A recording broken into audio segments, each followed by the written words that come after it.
Not diabetic, but you don't have diabetes. Your A1C is normal. Your doctor says, you're fine, but every afternoon your energy crashes. You crave sugar like it's a survival need.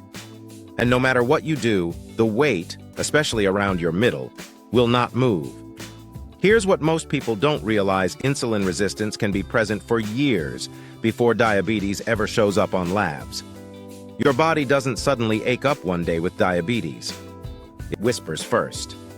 Then it nudges. Then it starts yelling through symptoms that are easy to dismiss. In this video, I'm going to walk you through 5 hidden signs of insulin resistance that show up long before diabetes. Signs I see every week in women ages 30 to 55. If you recognize yourself in these, this isn't about fear. It's about catching the problem early, while it's still reversible. What is insulin resistance? Let's start with the basics. Insulin is a hormone that helps move sugar from your bloodstream into your cells to be used for energy. Think of insulin as a key and your cells as locked doors. With insulin resistance, the locks get rusty. Your body has to produce more and more insulin to get the same job done. Eventually, insulin stays high, blood sugar starts to rise, and the body shifts into fat storage mode. Here's why this matters. About 88% of Americans have some degree of metabolic dysfunction. That means insulin resistance is no longer rare, it's common. And women are especially vulnerable during times of stress, hormonal changes, poor sleep, and chronic dieting. You can have a normal fasting glucose and A1C, while insulin is already overworking behind the scenes. Now let's talk about how your body shows you this, without using the word diabetes at all. Energy crashes after meals. Do you feel okay right after eating? Then suddenly exhausted, shaky, foggy, or irritable 2 to 3 hours later? That's not just being tired. That's a blood sugar roller coaster. Here's what's happening. You eat a carb-heavy meal. Blood sugar rises quickly. Your pancreas releases a large amount of insulin to bring it down. But with insulin resistance, insulin overshoots. Blood sugar drops too low, and you crash. Your body responds by demanding more fuel, usually in the form of sugar or caffeine. This cycle repeats all day long. High, low, crave, repeat. Many women tell me, I need coffee or something sweet just to function in the afternoon. That's not a willpower issue. That's physiology. Stable energy comes from stable blood sugar, and insulin resistance makes stability nearly impossible. Constant sugar or carb cravings. If you constantly think about carbs or sweets, listen closely. Insulin doesn't just affect your blood sugar. It affects your brain. When insulin is high, it interferes with dopamine signaling, the chemical tied to motivation and reward. That means your brain keeps seeking quick hits of pleasure, usually sugar or refined carbs. At the same time, rapid blood sugar drops trigger your brain's survival response. Your body thinks fuel is running out, even if you ate recently. So cravings feel urgent, almost desperate. This is why telling someone with insulin resistance to just eat less sugar rarely works. Their brain is chemically wired to seek it. Many women feel shame around this, thinking they lack discipline. But cravings are information.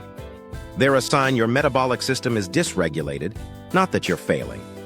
Belly fat that won't budge. Let's talk about stubborn belly fat, especially weight that appeared out of nowhere. Insulin is a fat storage hormone. When insulin stays elevated, your body is literally instructed to store energy as fat. And where does it prefer to store it? Deep in the abdomen, as visceral fat. Visceral fat isn't just cosmetic. It's metabolically active and releases inflammatory chemicals that worsen insulin resistance even more. This creates a vicious cycle: high insulin, more belly fat, more inflammation, worse insulin resistance. This is why many women say, I eat clean, I exercise, nothing works anymore. If insulin is high, fat less is an uphill battle, no matter how hard you try. This isn't about calories. It's about hormones running the show. Skin tags or dark patches. This one surprises a lot of people. Have you noticed small skin tags around your neck, armpits, or under the breasts? Or darker, velvety patches of skin, especially on the neck or inner thighs? This is called acanthosis nigricans, and it's strongly linked to insulin resistance. High insulin stimulates skin cells to grow more rapidly and produce more pigment. Many people assume skin tags are just cosmetic or genetic. But in clinical practice, they're often an early metabolic red flag. Your skin is responding to what's happening internally.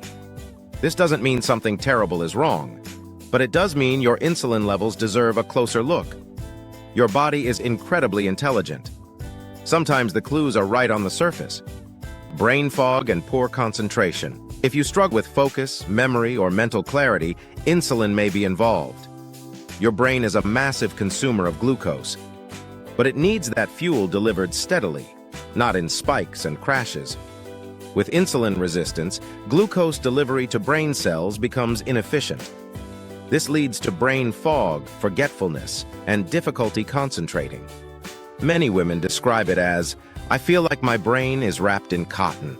This is often misattributed to stress, hormones, or aging alone. But insulin resistance plays a major role, especially when brain fog worsens after meals. Your brain thrives on metabolic stability. When blood sugar swings, mental clarity disappears with it. This is one of the most validating symptoms when women finally understand what's happening.